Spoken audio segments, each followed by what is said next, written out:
Hey everyone, let's dive right into this explainer and uncover a silent force that might actually be quietly sabotaging your adult life.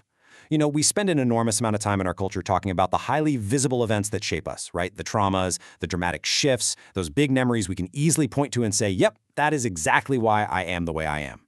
But what about the things that never happened? Today, we're going to explore a completely hidden, often totally unremembered phenomenon that affects countless people, yet somehow constantly flies under the radar. So I want you to take a second and think about this. Do you criticize yourself way more harshly for a simple mistake than you ever would a friend? I mean, have you ever noticed yourself reacting to a really small error with just surprising intensity? Let's say you say something kind of awkward at a party, or you forget a completely minor obligation at work. Do you find yourself hours later still replaying it in your head, just punishing yourself for it? The research we're looking at today notes that this intense, self-directed anger isn't just a minor annoyance. For some, it can literally lead to explosive physical moments, like breaking a phone or punching a wall, over what is essentially a simple misstep. Think about it. You would never berate a loved one for those same mistakes, yet internally, you just tear yourself to shreds. If this intense inner critic or any of these other hidden struggles look familiar, you really should know that they often have way less to do with who you fundamentally are and far more to do with what you missed out on growing up. You might have a perfectly good life on paper, a decent job, a nice home, maybe a family, but you walk around with this quiet, persistent sense that something is just missing. Maybe you know exactly what you need to do to hit your goals, but you just can't find the self-discipline to actually do it. Or maybe you even feel like an outsider looking in on people who are truly living, almost like you're playing a role and secretly feel like a total fraud. Section 1. Defining emotional neglect, the invisible villain. Let's look at the root cause here. Okay, so the absolute most important thing to grasp here is that this isn't about what happened to you, it is entirely about what didn't happen. Dr. Janice Webb, who is a licensed psychologist and basically the leading expert on this topic, defines childhood emotional neglect, or CEN for short, simply as a parent's failure to respond enough to a child's emotional needs. It's the failure to notice, attend to, or respond appropriately to what a child is feeling. It sounds super simple, right?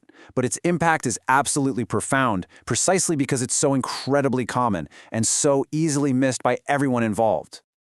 To really get this, we have to contrast it with abuse. Childhood emotional neglect is basically the exact opposite of visible mistreatment. Abuse is an act of commission. It happens right there in the foreground. It's a specific event that leaves a mark and a really vivid memory. Neglect, however, is an act of omission. It's a parental failure to act that happens entirely in the background of your life. And because your emotions weren't validated or even acknowledged as a kid, you don't have a specific dramatic memory to point to today that explains why you feel so disconnected.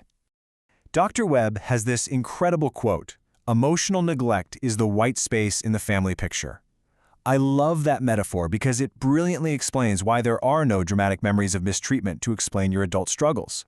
It's this insidious absence of emotional validation that is silently damaging lives. And because it's just white space, well, what happens? You end up blaming yourself. You assume you must just be fundamentally flawed, broken, or simply not as capable as the people around you. Section 2. Diagnosing the neglect. Seeing the unseen. Let's figure out how to spot this. So if this is just white space, how do we actually diagnose it? Well, to translate this abstract concept into something tangible, Dr. Webb created a 22-question assessment tool. Because we obviously can't look back for memories of things that didn't happen, we have to look for the footprints the neglect leaves behind in your adult behaviors today. Basically, we're looking at the coping mechanisms you developed just to survive in a house where your emotions didn't matter. Let's explore a few of these hidden signs from her questionnaire. Do you pride yourself on fierce independence, like flat out refusing to ask for help even when you are totally drowning? Or maybe you find it significantly easier to connect with and love animals than you do other human beings. Listen, these aren't just quirky personality traits, they are protective armor. If you find yourself strongly identifying with these types of statements, it's a huge indicator that the invisible villain has impacted you. Every time you say yes to one of these traits, it points back to a childhood where you likely learned that you had to handle your entire inner world completely alone. Section 3. How to reparent yourself. Filling the gaps. Time for some good news. The emotional lessons you missed out on in childhood, you can absolutely still learn them right now through a process called reparenting. The first way to do this is through compassionate responsibility. Think about it. A healthy parent sits with the child after a mistake and says, "Hey, let's figure out what happened here. They hold the kid accountable, sure, but with care and empathy. If you didn't get that, you have to do it for yourself so mistakes stop feeling so catastrophically huge. You start by reminding yourself you're human, then objectively look at what part of the mistake actually belongs to you, give yourself real, genuine compassion for your stress levels and limits, and then, this is the crucial part, consciously allow yourself to move on.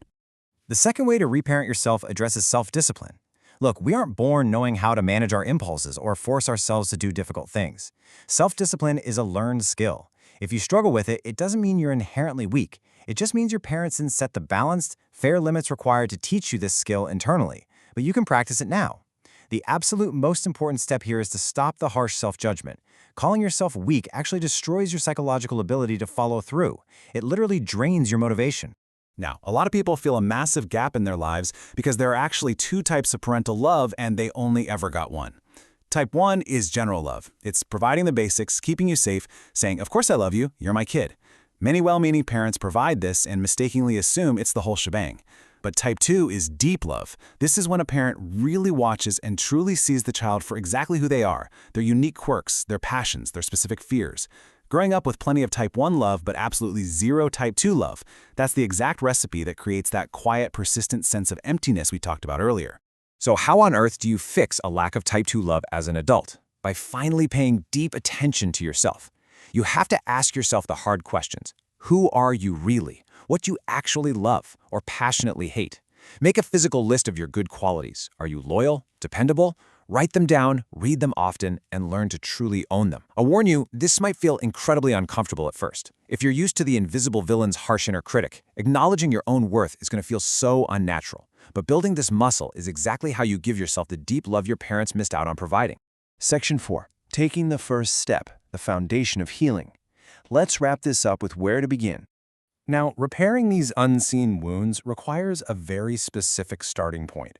You can't break down the wall that blocks your emotions if you aren't fully convinced that the wall is actually there. According to Dr. Webb's recovery worksheets, people constantly try to fast forward through this very first stage of recovery. They want the quick fix, they want to feel better immediately, and they just want to get on with it. But skipping this painful realization phase, it completely undermines absolutely everything else you try to build on top of it. So what does this first stage look like? Well, accepting your parents' failure isn't about blaming them or holding on to resentment. Honestly, it's highly likely your parents were emotionally neglected themselves and just passed down what they knew. This isn't about throwing anyone under the bus. It's about looking clearly at your history. First, you accept the failure. Next, you identify the specific ways your emotions were ignored. Did they pretend feelings didn't exist? Punish you for crying? Finally, you acknowledge how those specific patterns left you feeling empty or disconnected today. Connecting those dots is what finally validates your own hidden reality. Do not rush. Take your time, put your heart into this, and do your best to face the pain. You are worth it. This advice from Dr. Webb is just a vital reminder to be patient with yourself. Uncovering the invisible white space of your childhood happens in layers, you know? You're trying to undo decades of invisible habits and defensive armor. You might need to revisit these concepts over and over again, and honestly, that is perfectly normal when you're exploring things that went completely unnoticed for your entire life. So are you ready to fill those empty spaces? That harsh critic inside your head doesn't have to be a tyrant anymore. It can actually become a guide. Whatever gaps you brought forward from your childhood, they absolutely do not have to define your future or your self-worth. You have the power right now to give yourself exactly what you never got. So here's my question for you. Now that you can finally see the invisible villain, what's the very first step you're going to take today to defeat it?